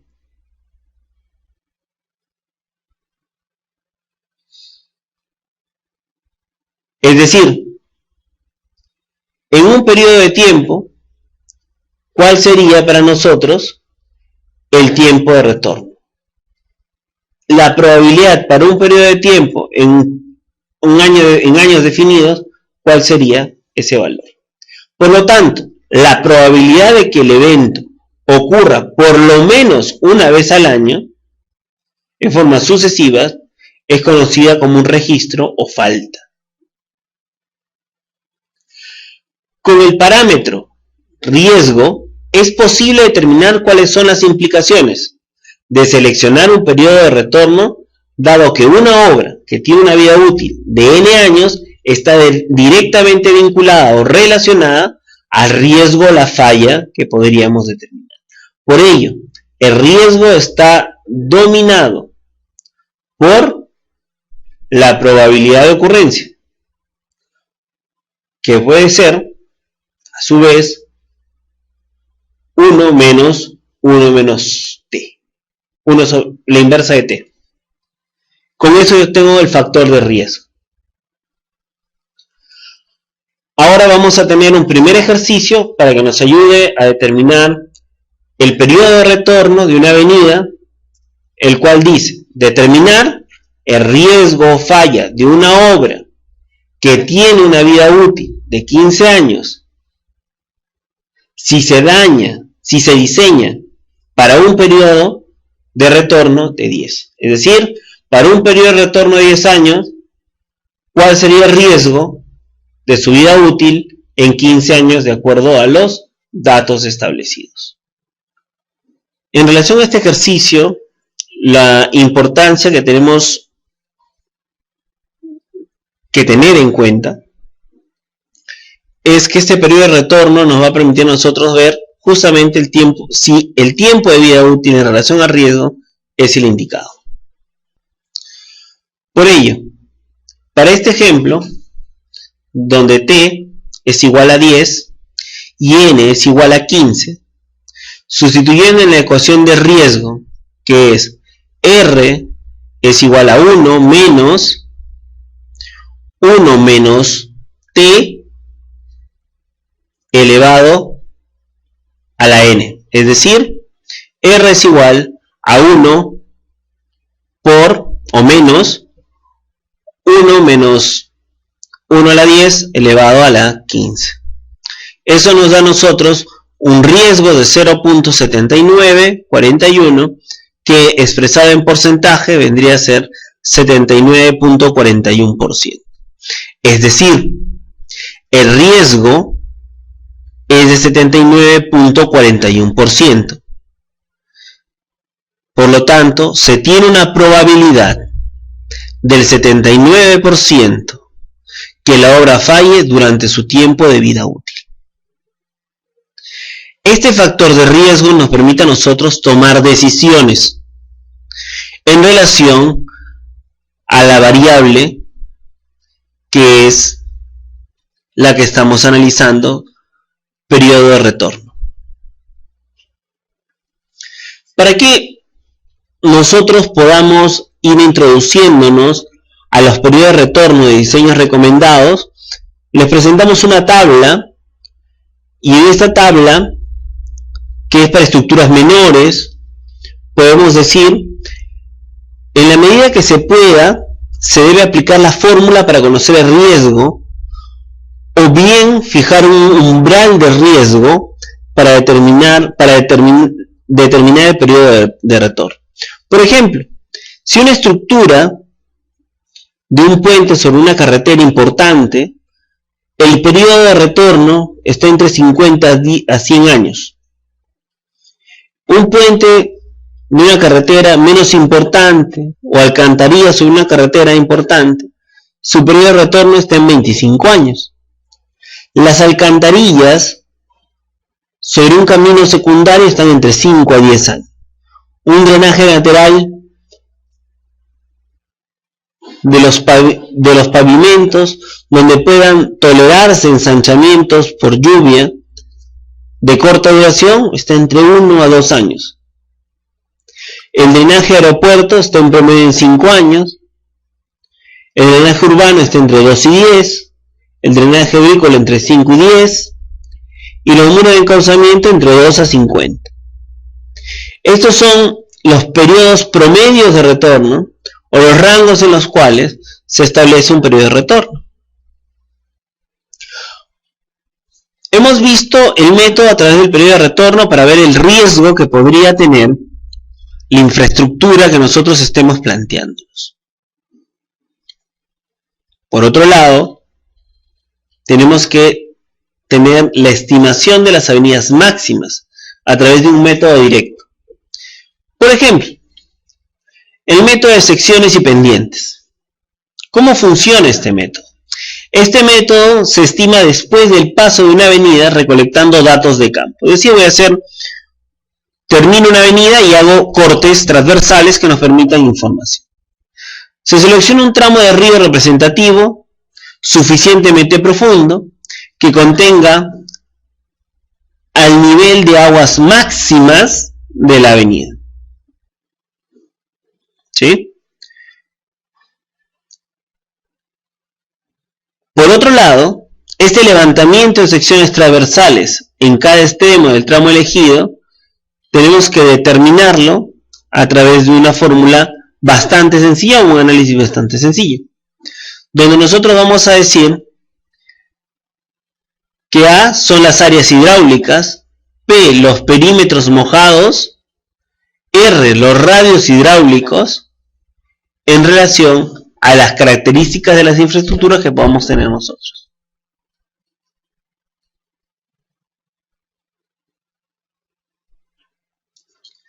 Es así como tenemos que determinar, a través del método directo, la pendiente. Esta pendiente, que no la hemos evaluado a través de los cortes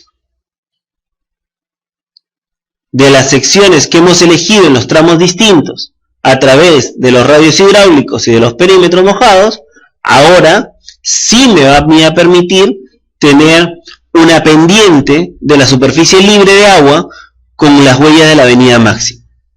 Además tenemos que elegir un coeficiente de rugosidad, de acuerdo a las condiciones físicas del cauce. ¿Por qué es importante el coeficiente de rugosidad? Porque este me va a permitir ver el desplazamiento en el momento de la avenida. ¿Qué tanta resistencia hubo del suelo para esta avenida? En el sitio web del curso, ustedes van a poder ver algunas fotos de rugosidad de los canales naturales, en el cual se han aplicado estas fórmulas de Naming. La fórmula de Naming dice: para obtener el caudal máximo en metros cúbicos por segundo, es igual a la inversa del coeficiente de rugosidad por el área hidráulica promedio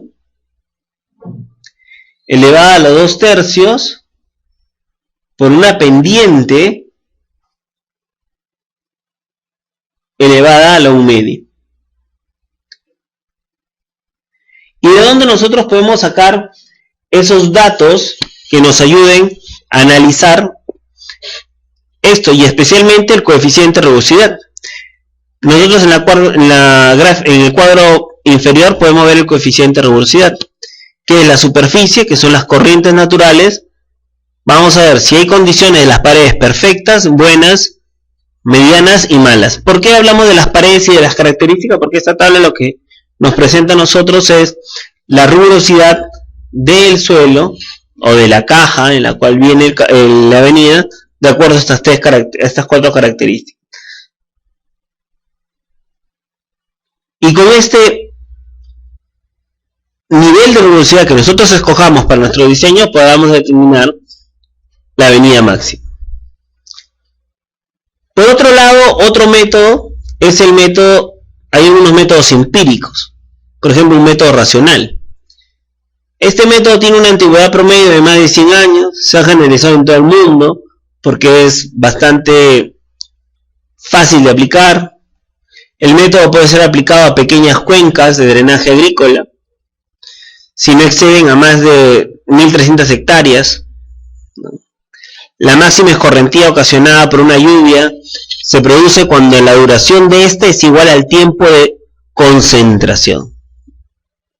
Es decir, toda cuenca contribuye con el caudal en el punto de salida. Si la duración es mayor al tiempo de concentración, eso significa que contribuye toda la cuenca con un caudal en el punto final. 2. La intensidad de la lluvia es menor por ser mayor su duración y por lo tanto también es mejor la calidad.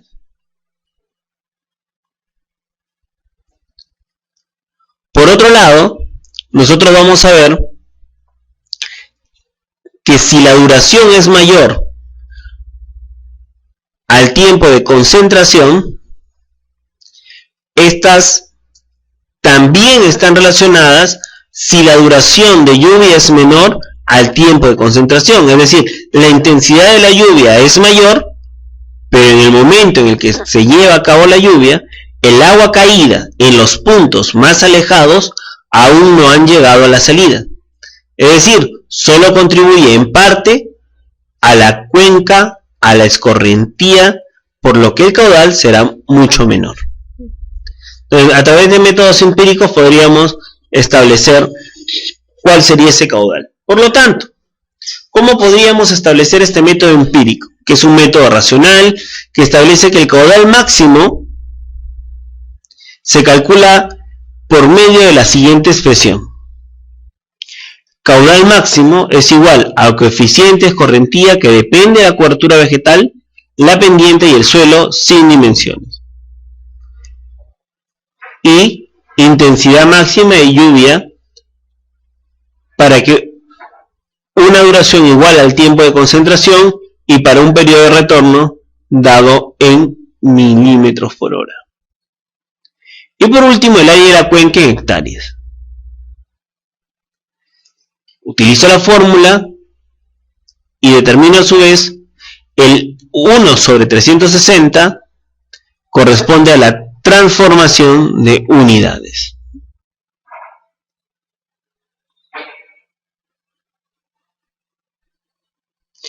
El tiempo de concentración es el tiempo que debe incluir los escurrimientos sobre terrenos, canales, cunetas y los recorridos sobre la misma estructura que se diseña. Todas aquellas características de la cuenca tributaria, tales como dimensiones, pendientes, vegetaciones y otros en menor grado de hacer variar el tiempo de concentración.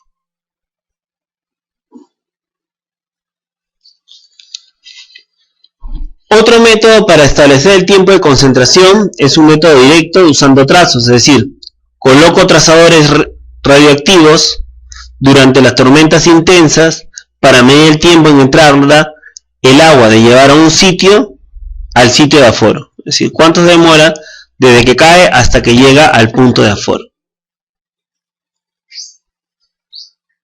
Otro es usando características hidráulicas de la cuenca, es decir, dividir la corriente en tramos según sus características hidráulicas, obtener la capacidad máxima de descarga de cada tramo utilizando el método de la sección y pendiente, calcular la velocidad media correspondiente a la descarga máxima de cada tramo,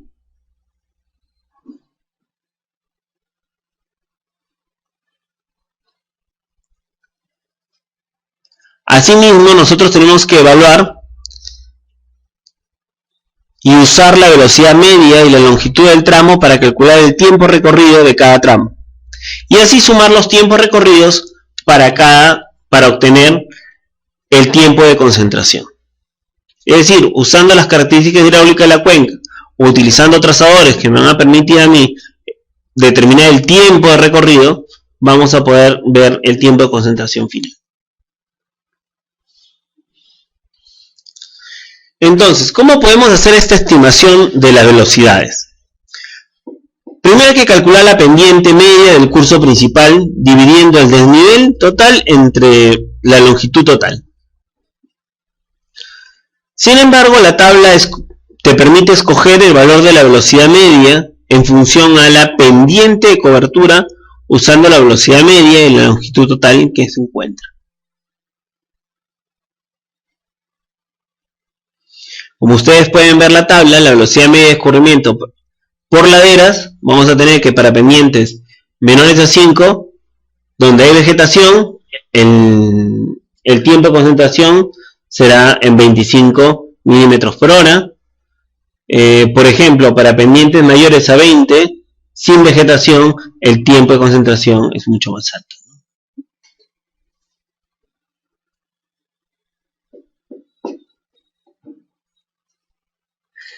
Como decíamos nosotros, lo que vamos a manejar es una fórmula empírica. Esta fórmula empírica es la fórmula de Kripke, la cual establece el tiempo de concentración es igual a un coeficiente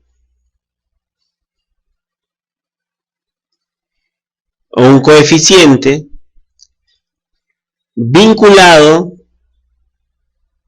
a la longitud en relación a la pendiente,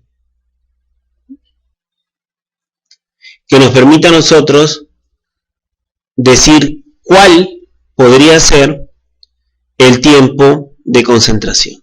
En este sentido, nosotros lo que vamos a definir el tiempo de concentración, tal como ustedes ven ahí, se ha desglosado todo el procedimiento, y el tiempo de concentración sería longitud máxima de recorrido sobre la diferencia de elevaciones entre los puntos extremos de cauce en metros.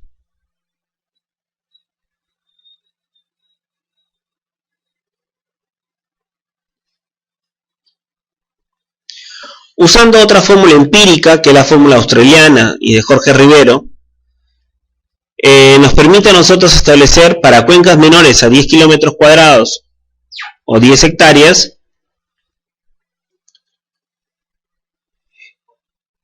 a través de un coeficiente multiplicado por la longitud hidráulica, todo eso multiplicado y elevado al número de curvas, que es un número dimensional de acuerdo al estudio, como ya lo hemos visto en el punto 6.4, y la pendiente del promedio de la cuenca en porcentaje. Con estas características, nosotros vamos a determinar que solamente es aplicable para cuencas menores a 10 kilómetros cuadrados. El método de cálculo para la intensidad de lluvia. Este valor se determina a partir de la curva de intensidad, duración, promedio de retorno. Es decir, esta curva de intensidad tiene una vinculación también a la duración y al periodo de retorno. Por lo cual, entrando con una duración igual al tiempo de concentración y al promedio de retorno de 10 años, nosotros podríamos decir que el promedio de retorno se elige dependiendo del tipo de estructura diseñada. Porque eso está vinculado a la intensidad de la lluvia y a las características de la infraestructura que vamos a hacer. Uno de los métodos que es el más importante para poder trabajarlo nosotros es del coeficiente de escorrentía. El coeficiente de escorrentía directamente representa una fracción de la precipitación total. Es decir, esta fracción se denomina coeficiente de escorrentía, que no tiene dimensiones y se representa por una sola letra.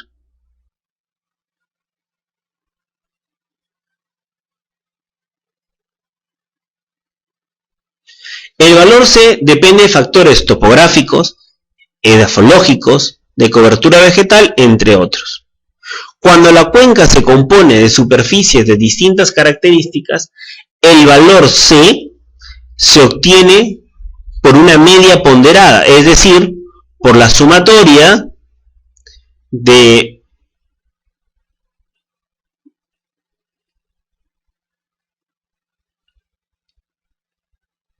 las fracciones que he identificado en relación a las áreas. Como ustedes pueden ver, cuando hay varias áreas, yo digo que eso hace el coeficiente de escorrentía ponderado va a ser igual al coeficiente de escorrentía del área por el coeficiente espacial que nos va a permitir a nosotros calcular el coeficiente de escorrentía. Nosotros podemos ver algunos valores, algunas tablas que como les mencionamos, nos pueden ayudar para poder definir este coeficiente de escorrentía, ¿no? Como ustedes pueden ver acá, para tipo de vegetaciones, para tipo de área de drenaje, cuál sería el C probable para poder determinar estas características que estamos diciendo. Para ir cerrando un poco estas tres primeras partes, vamos a hacer un pequeño ejemplo en el cual vamos a determinar el caudal de diseño. Por lo cual,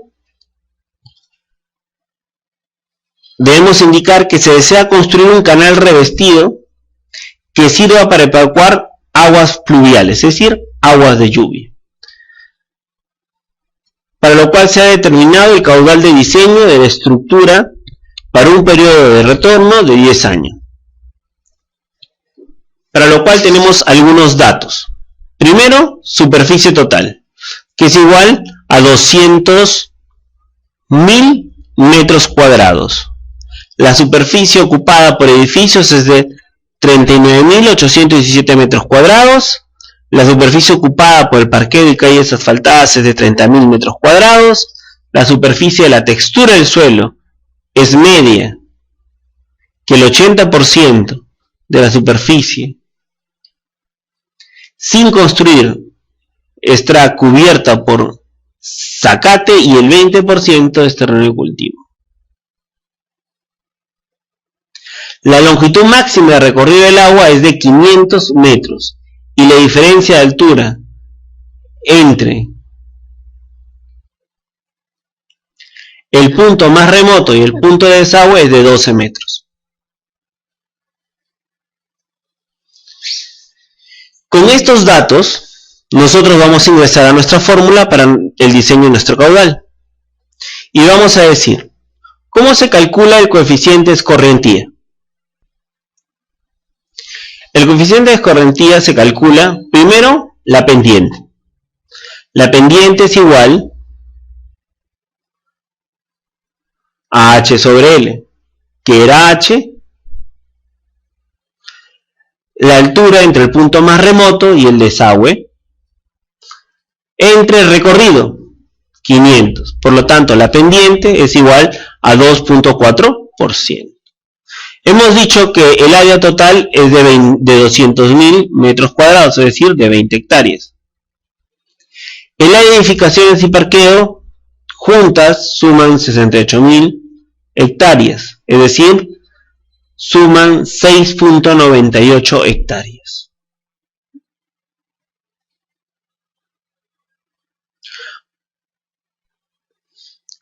¿Cómo consideramos el C1 con un 0.95? ¿Por qué?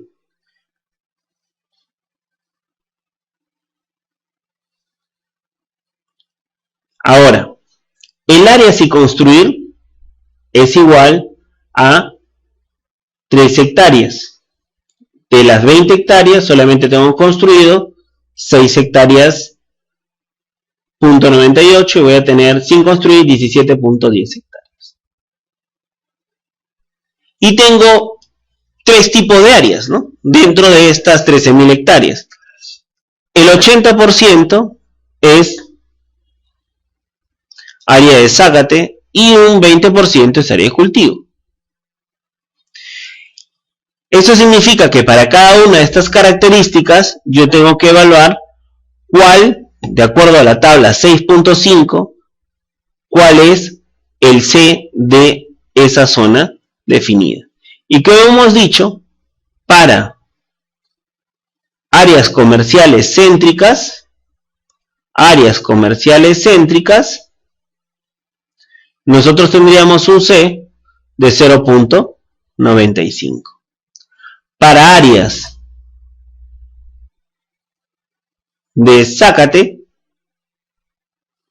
con una pendiente menor a 2.4, tendríamos 0.30. Y por último, un área de cultivo, cuya pendiente es menor a 2.4, sería de 0.50. ¿Sí? Entonces ya sabemos cuáles son el coeficiente de escorrentía para cada uno. Ahora lo que vamos a hacer es incluir en nuestra fórmula que se establecía cuál va a ser el coeficiente de escorrentía promedio, y diríamos nosotros que el coeficiente de escorrentía promedio es igual al coeficiente de escorrentía, por ejemplo, 0.95 por el área. Se hace el mismo ejercicio para todos sobre el área total, que serían 20 hectáreas.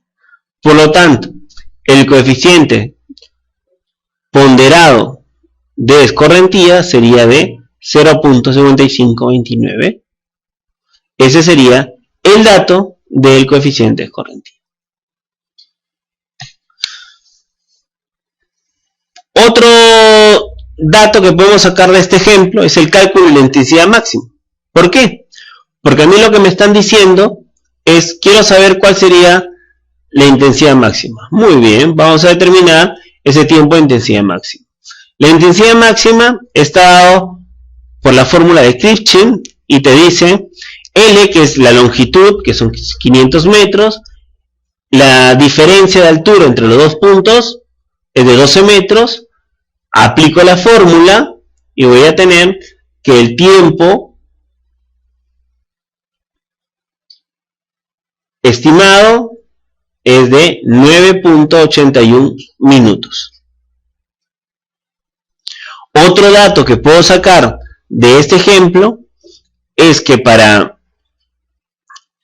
este cálculo de diseño, ¿cuál sería ese flujo laminar que he establecido? Y diría, para calcular eso, para calcular la densidad en una hora y un tiempo de retorno de un año, de acuerdo a mis gráficas, diría que sería 40 milímetros.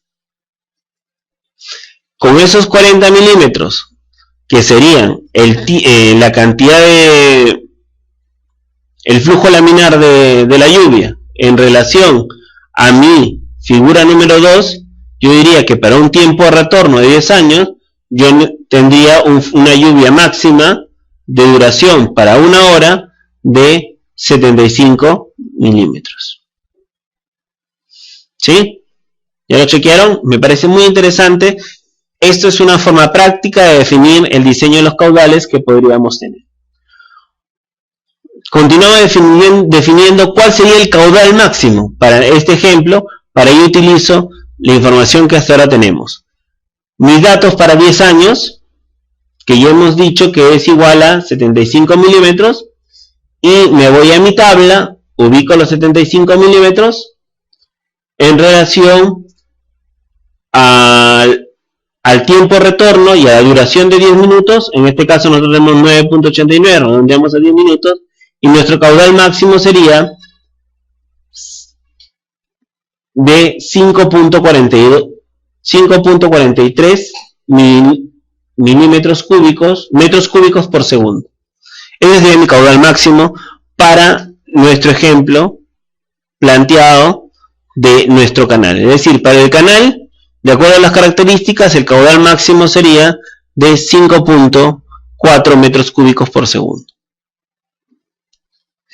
Sin embargo, es importante determinar los caudales, pero también tenemos que saber algunas técnicas que nos ayuden a conservar las infraestructuras.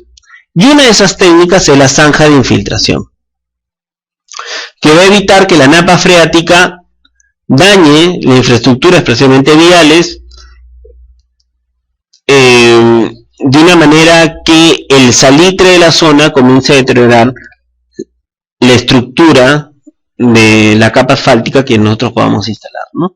Entonces, las zanjas de infiltración son canales sin desnivel, construidos en laderas, los cuales muchas veces son objetos para captar agua que escurre, evitando el proceso de erosión de manto, permitiendo la infiltración del agua en el suelo. Algunos temas del principio básico. ¿Por qué hacer las zanjas? Porque el volumen de agua que escurre por una ladera es la que causa los principales problemas de erosión y por lo tanto las obras construidas deberán ser capaces de capturar y o controlar estas aguas. Si nosotros no logramos controlar el agua que cae en las laderas, va a afectar la infraestructura. Por eso, según Pizarro, se debe elegir un adecuado valor de intensidad de precipitaciones en el diseño de estas obras. Especialmente ustedes deben haber viajado por la carretera central o deben haber viajado por la marginal de la selva. Ustedes han visto muchas obras de arte porque ahí depende mucho de la capacidad del suelo de captar agua. Si no, voy a tener altos problemas de erosión.